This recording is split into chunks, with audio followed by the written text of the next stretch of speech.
This is Democracy. Here we go.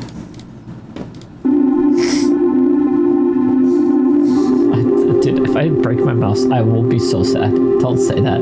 During a program of ABC Evening News, anchor Peter Jennings told viewers to look forward to next week for a special broadcast of national significance. Jennings would continue to remind viewers of the special broadcast over the next 7 nights, even referring to it at one point as the most unprecedented announcement in recent history. A week after its first mention, Jennings reminded viewers of the special broadcast one last time, asking them to pay attention later that night for an exclusive look at the greatest gift to the American people. Due to the anticipation built over the week, over 60 million Americans tuned into ABC, waiting for the evening news to end and for the special broadcast to begin.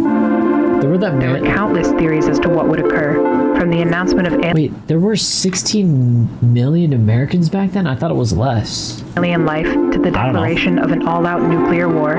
Speculation was brewing intensely. Once the evening news program ended, a black screen with a 10-second countdown commenced with the title DEANDEMOCRAcy. Some viewers, so terrified of the threat of nuclear war, reportedly experienced nervous breakdowns and ran down the street, declaring that DEANDEMOCRAcy was the code name for an all-out nuclear holocaust.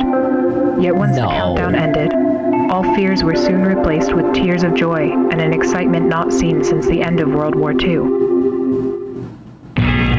Chat, do you even think nuclear warfare is even, like, able to even happen? Because, like, if you send a nuke up in the air, we can just shoot it down and it'll just explode in the air.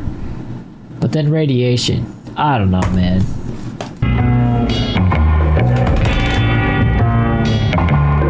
What are we waiting for? Let's bring them back home.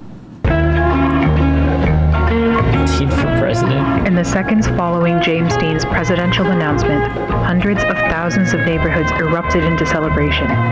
Although other candidates had promised to end the Vietnam War, none had so accurately expressed the same anger that they had felt, which Dean had perfectly conveyed in a 15-second broadcast. Due to popular demand, the ABC Evening News was canceled the next night, replaced by a 30-minute... Holy crap, the ABC News has been a thing since back then? ...loop of James Dean's presidential announcement. The broadcast was watched I don't watch by TV. over 38 million Americans, and the parties continued for the rest of the week. Due to repeated assassination attempts on Robert Kennedy, the Democratic Party presidential debates were canceled for the Wait, why did they try to kill him in the first place? I don't get it. 1968 election season. However, this proved to be no issue for Dean, as polls indicated that he was in the lead for the entirety of 1967 and 1968, despite having had fewer public appearances and rallies than any other candidate. The strength of his campaign relied on the powerful advertisements he directed that would air every Friday evening on ABC. The series of programs would be considered by many as another weekly TV series and went on to become the highest-rated TV show on television after the conclusion of Star Trek in 1967. Wow. TV must have been really cool back then. Although a presidential debate was eventually scheduled 2 weeks before the election, James Dean instead invited opponent Richard Nixon to a track to race cars on the same night. Although reluctant at first, Nixon eventually agreed and went to spend the entire day with Dean, reportedly even telling the actor, "To hell with it, I'm voting for you. You're already a better president than I'll ever be." What the heck? Although only a rumor, would spread like wildfire in tabloids and permanently curbed Nixon's chance for victory. On the morning of November 1st, 1968, 4 days before Election Day, anti-Dean groups hijacked radio channels and told civilians they were fed up with James Dean and that television was ruining American youth. After the broadcast, the groups went on to cut hundreds of power lines in the southeast, effectively preventing any of Dean's presidential ads from reaching any household below Tennessee. Dean quickly heard of the incident, and despite the risk of an assassination, flew down to the south and quickly went to work with local electricians to repair the broken power lines. Shirtless? Dean would be met with a supportive crowd, primarily younger voters who were eager to see a younger face back in the White House. Elderly white conservatives, often the parents of the younger supporters, remained in their houses and occasionally peered through their window blinds to catch a glimpse of the handsome candidate. Although it wasn't known to Dean at the time, hate groups in the South had perpetuated the idea that he was Satan in disguise and cited his good looks and his love for jazz as being clear signs of the devil. What?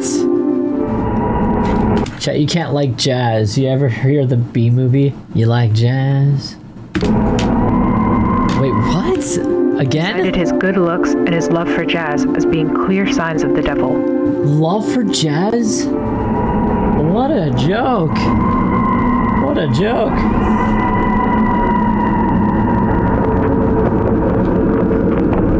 Oh gosh, here we go. Oh, he has wings. No man. What?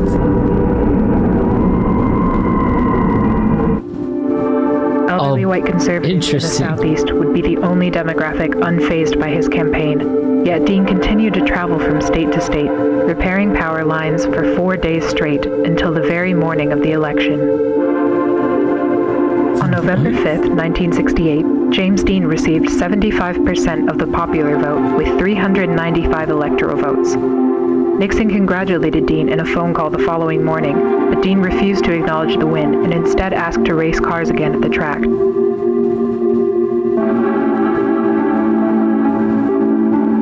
On January 20th, 1969, James Dean held his inaugural address at the official Capitol Raceway.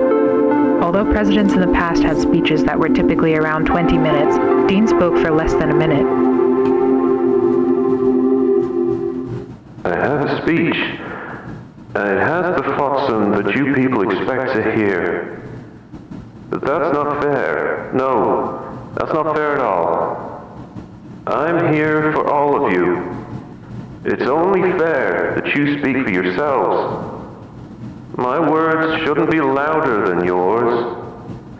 So I brought many other guests to speak. They're just people like you and I. In the same time that many other presidents have spoken by themselves, America will speak. Thank you. I'm going to say it a little bit faster so I can understand it. So I have a speech, and this has that you people expect to hear here, but that's not fair. No, that's not fair at all. I'm here for all of you, and it's only fair that you speak for yourselves.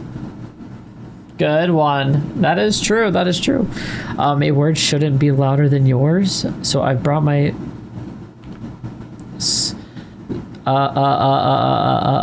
so I've brought my other guests to speak. They're just people like you and I.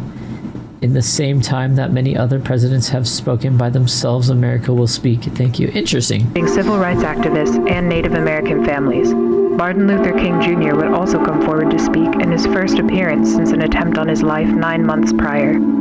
President Dean would conclude the inauguration with a brief bongo performance and went on to race Richard Nixon at the track. In subsequent presidential inaugurations, those who disagreed with the elected president would instead celebrate DEANDEMOCRACY Day and protested by watching Dean's unique take on the address in place of the actual one. In a televised address, President Dean planned to inform Americans of his first 90 days in office. However, 6 seconds into the broadcast, the audio cut out and remained absent for the remainder of the speech. Although anti-Dean groups claimed responsibility and took pride in the sabotage, many civilians claimed that it benefited the president. The silent broadcast highlighted President Dean's sincere facial expressions and lively disposition, as opposed to the stern and stiff personalities of prior administrations. Viewers were proud to see a man in his prime at the most important position in the country. Ironically, President Dean's popularity grew after the technical difficulty, and film director Stanley Kubrick went on to call the broadcast the greatest silent film ever made.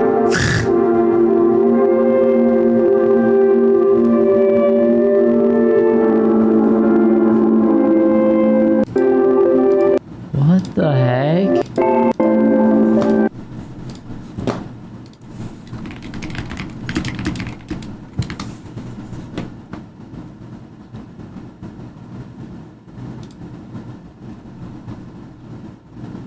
Oh wow, they look beautiful.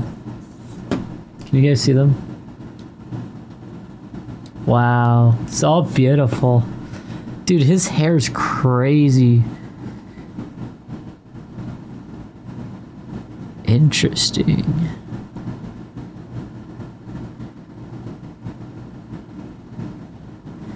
Are most presidents just really old?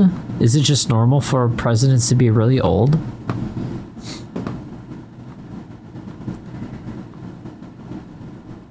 Holy crap, the fact that we... Okay, it went from paintings to pictures. This guy looks familiar. I don't know, he looks like somebody that's alive. Interesting.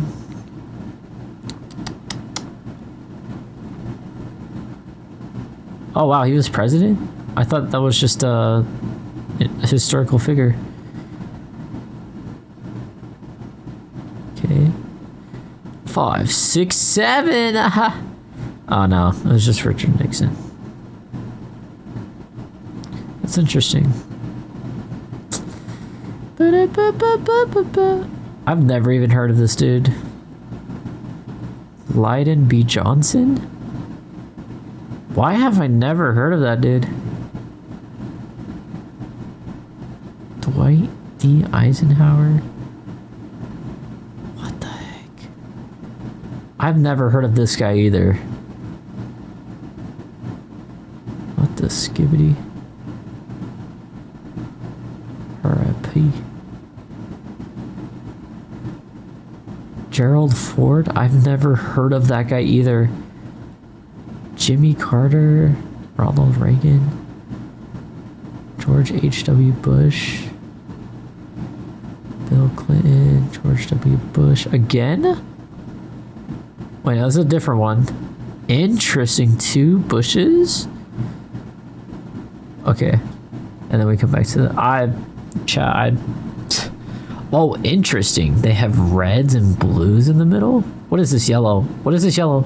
Wait, what is this yellow? What does that mean? Green? Oh, this is cool. We have different ones.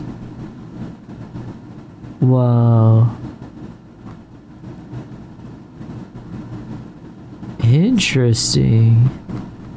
And then for the rest of the... Wow, it went from like different colors to like just blue and red. Dark red. Holy crap. What the heck? What is this white one? Interesting. I've never even did this. This is very cool.